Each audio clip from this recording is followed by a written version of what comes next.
Dan Hartman, Community Machinery, Sackville, New Brunswick, just wrapping up the reassembly of this Amatec Rotron Regenerative Blower, which had a bunch of really interesting points to go through.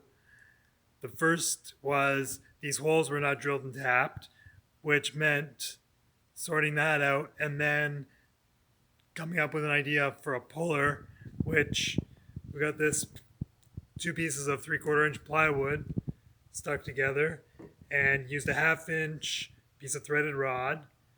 Got this thrust washer here and then turned with a double nut, or actually that's a lock nut on the back there, and turned this nut here while holding the back nut in order to press, and then added these bolts here. The easy way to make this puller was to use the bolt circle layout on the digital readout on the milling machine. That way you don't have to do any calculating or figuring that out. So it's just simple getting the center to the one center line here and then punching in that had 3 holes, and then the readout does all the math. That's a quick and easy way on this. Puller worked perfectly. Wasn't the easiest thing to get in around or to see how easily the rotor was coming off. So that might be something for improvement. This rotor is almost 2 inches thick, but you take the bolt out, it's got a good, I don't know, maybe 1/2 inch before it starts on the shaft. This thing has a lot of interference in the fit, so it just heated it up the bore a little bit before pushing it back on. And the reason we took it apart in the first place is because of noisy bearings. So just fired it up quick because it was surplus. It was making a lot of noise. Shut it down. And one of the things that I had forgotten about, if you look at the tag on a lot of electric motors, it will tell you what the bearings are. Oh yeah, 6205, 6203, which makes it easy. And you'll find that on a lot of electric motor tags. I had completely forgotten, if I ever did know, that might be on there. So it's always great, especially if they're going to be bearings that need to be ordered in. I mean, those are off the shelf bearings, so it's easy. But the nice thing about a job like this, if you have the bearings in stock and make that turnaround really quick, plus don't have all the parts lying around in the meantime, trying to remember, keep the same person on the job for disassembly and reassembly, which makes it easier. So those are some really great points I learned on this one. Otherwise, it's pretty straightforward. Putting it back together, there was a 40 thou shim. Actually, there was 2 of these. Shims are 5/8 inside, about just under an inch on the OD. So this shim was spared because it had 2 of these 20 thou shims, and it only needed 30 thou putting it back because there's only about 20 thousandths on either side of this rotor clearance.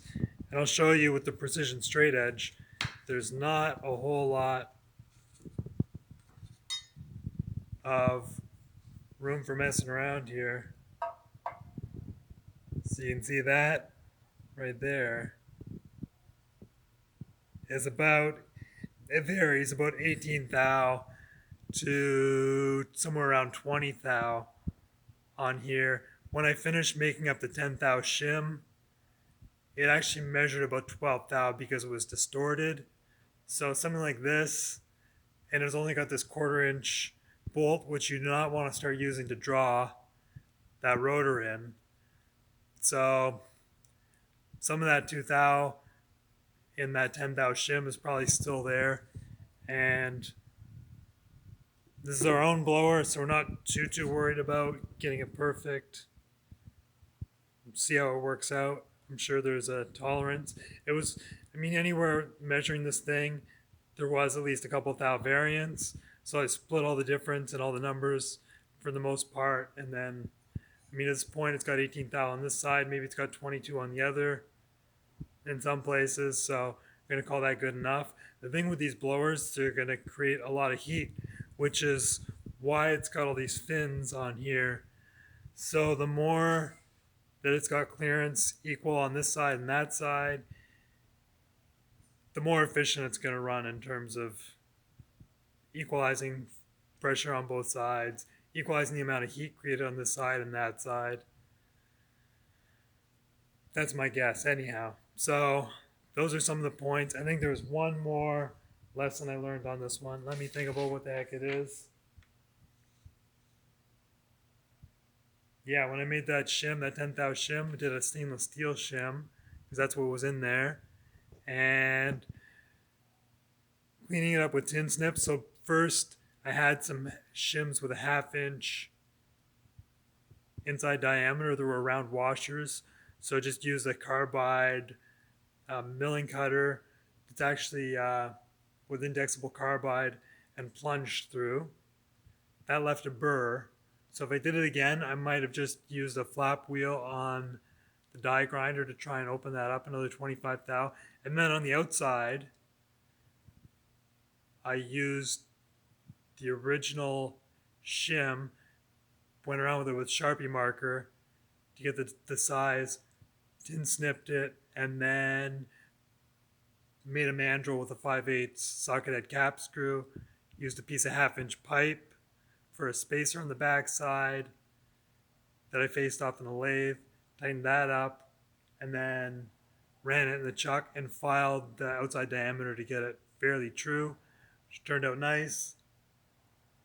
Unless someone looked at it close, they wouldn't know the difference.